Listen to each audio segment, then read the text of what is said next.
Sa ngayon po, ang kalagayan po ng anak ko po ay medyo okay na po. Pero natutubuhan po siya. Pero sabi ng doktor po sa kanya, sa amin po, hindi daw po biglain daw yung pagtanggal ng tubo kapag hindi pa daw po siya okay. Itong mga ka-aksyon, isang ina mula pa sa Masbate ang nananawagan ngayon ng tulong sa ating programa para sa kanyang 5 taong gulang na anak dahil magtatatlong linggo na raw naka-admit ang kanyang anak sa ospital. Para sa detalye, makakausap natin sa kabilang linya ng telepono si Aileen Albao. Magandang hapon, Nanay Aileen. Hello po, magandang hapon po.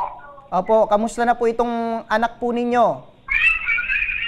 Sa ngayon po, medyo nakarecover na po siya unti-unti po. Ano daw yung sakit po ng anak po ninyo, sabi ng doktor? Yun nga po, namamaga yung yung utak niya po. Dahil sa anong dahilan po, ma'am?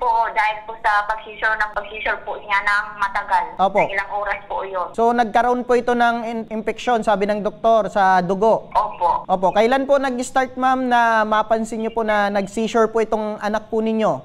Nung July 5 po. July 5. Kailan po kayo inadmit po itong anak po ninyo? Yun po, nadbin po muna sa Masbate ng July 5. Opo. Tapos hindi po nila sinabi po ng doktor doon, hindi po nila kaya. Dinala po namin dito sa Legazpi ng July 12. So, sabi dun sa, kumbaga, una nyo pong dinala itong anak po ninyo ay sa Masbate Hospital at Opo. in-advise po kayo ng doktor na ilipat po ito dito sa Legazpi, sa BRHMC. Opo, kasi hindi na po nila kaya kasi wala na po silang gamot doon po sa sakit ng anak ko po. Ano po yung trabaho po ninyo, nanay? At yung asawa po ninyo? Ako po, wala po akong trabaho.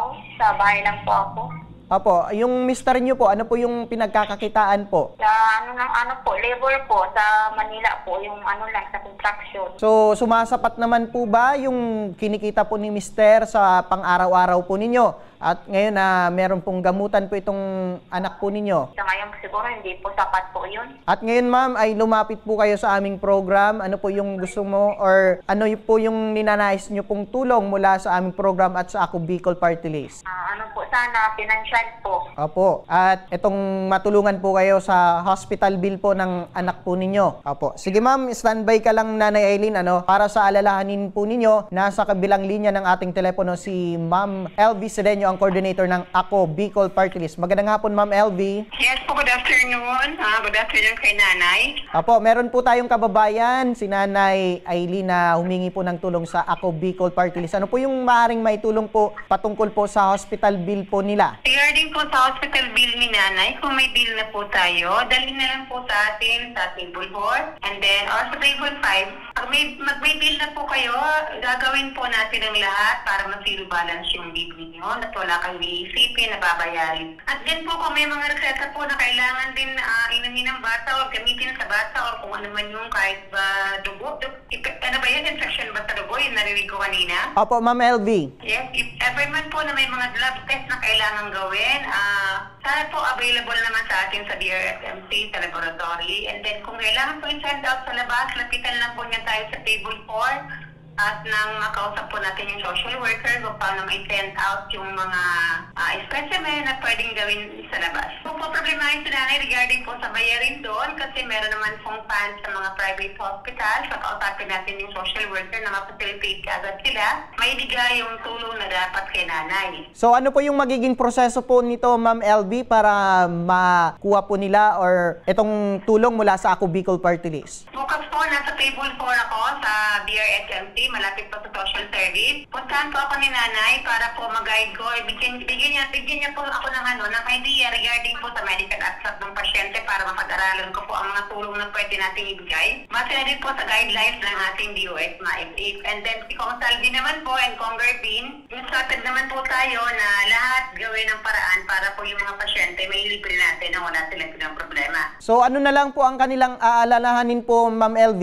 Aalalahanin? Opo. Siguro po yung pagkain nila sa araw-araw kasi po yung hospital bill nasagutin na natin. Ayun. Sige, Ma'am LV, kung meron kang mensahe kay Ma'am Aileen, ano po yun? Ma'am Aileen ba? Ma'am Aileen, puntahan niyo po ako bukas sa table 4. Nandiyan po ako sa DRSMC, sa malapit po sa social service. Dalhin niyo po yung medical abstract or whatever po na pwedeng papel na mapatunayan na kayo yung manunong pasyente para po ma-verify po yung social worker.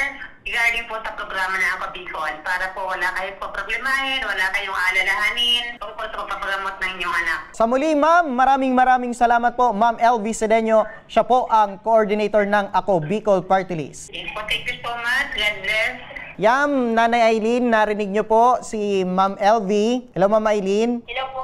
Apo, narinig niyo Opo, narinig niyo po yung sinabi ni Ma'am LV Sedeño ng Ako Bicol Party List na wala na po kayong alalahanin in case po na meron na po kayong hospital bill at mga gamot na kinakailangan. Kung ito po ay available naman sa ospital dyan sa BRHMC, ay sagot na po ng Ako Bicol Party List. Meron ka rin pong mensahe, ma'am, sa Ako Bicol Party List. Ano po yon? Maraming salamat po sa inyo po, sir.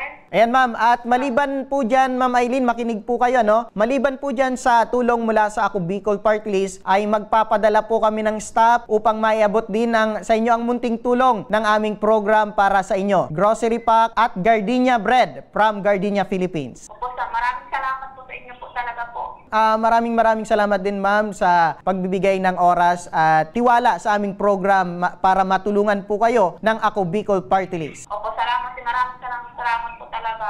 Apo. At meron kaming staff, ma'am. Apo, meron po kaming staff na alalay po sa inyo sa mga susunod na proseso para matanggap po ninyo itong tulong mula sa Ako Bicol at aming munting tulong mula sa aming program. Opo,